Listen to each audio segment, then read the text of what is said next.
அம்பேத்கர் அவர்களை பற்றி யோசிக்கும் போது கண்டிப்பாக சட்டம் ஒழுங்கு சமூக நீதியை பற்றி யோசிக்காமல் இருக்கவே முடியாது. இன்னைக்கும் மணிப்பூரில் என்ன நடக்குதுன்னு நம்ம எல்லாருக்குமே தெரியும்.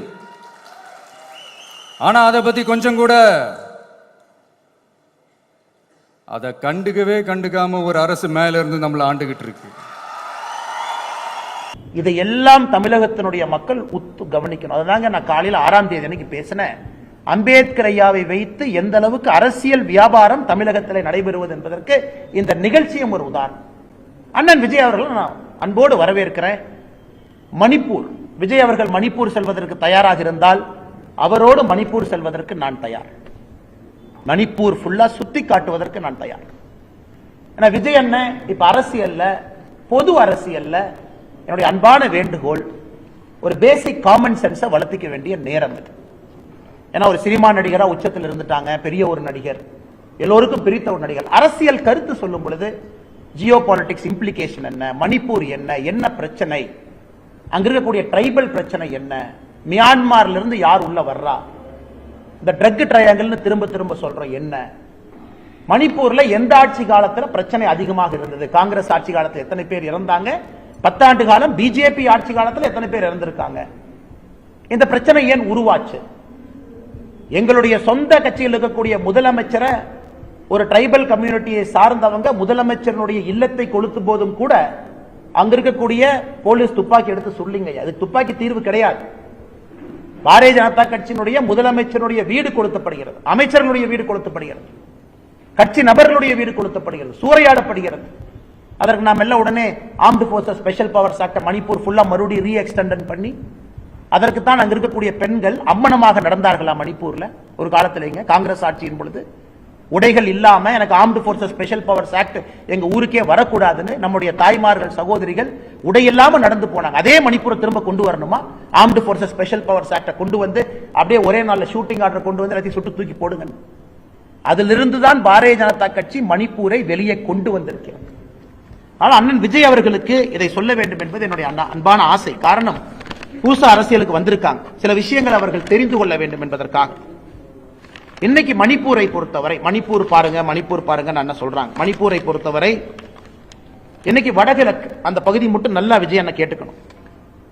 நாங்கள் ஆட்சிக்கு வந்த பிறகு, பாரதிய ஜனதா கட்சி பாரத பிரதமர் நரேந்திர மோடி அவர்கள் வந்த பிறகு 2015 திருப்புரால armed forces special powers act disturbed area நோட்டிபிகேஷனை நாம வாபஸ் எடுத்துக்கிட்டோம். திருப்புரா மக்கள் நிம்மதியா இருக்கலாம். 2018 மெகாலயால armed forces special powers act disturbed area நோட்டிபிகேஷனை வாபஸ் எடுத்துட்டோம், அந்த மக்கள் நிம்மதியா இருக்கலாம்.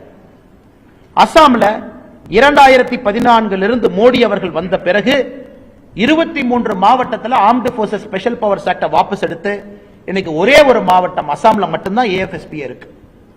அதை தாண்டி மணிப்பூர்ல 2004 இருந்து டிஸ்டர்ப்ட் ஏரியா டிக்ளரேஷன். ஆர்மி யார் வீட்டுக்கு வேணாலும் வரலாம், யாரை வேணாலும் சர்ச் பண்ணலாம், எந்த கணவனை வேணாலும் எப்ப வேணாலும் தூக்கிட்டு போலாம், காவல்துறையில் போய் கேஸ் ரெஜிஸ்டர் பண்ண முடியாது.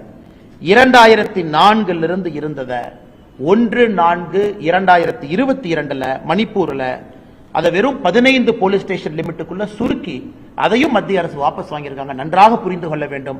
இதற்காகத்தான் வடகிழக்குல தாய்மார்கள் நிர்வாணமாக அந்த கோரமான காட்சியை நம்ம பார்க்க வேண்டிய சூழ்நிலை, நிர்வாணமாக நடந்து போனாங்க. எங்க மாநிலத்தில் armed forces special powers act கொண்டு வராது.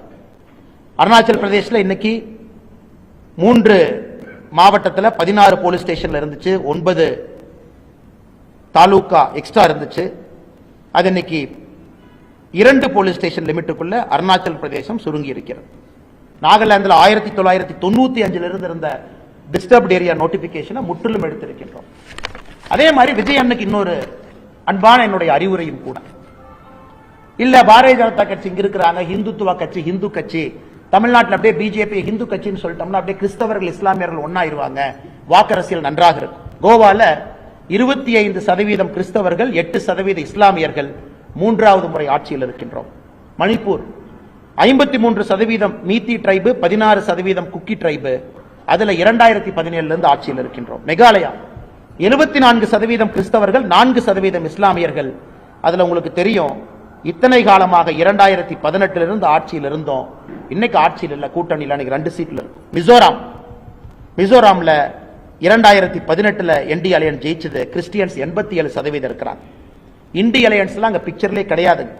நாகாலாந்து கிறிஸ்டியன்ஸ் 87.9% இருக்கிறாங்க.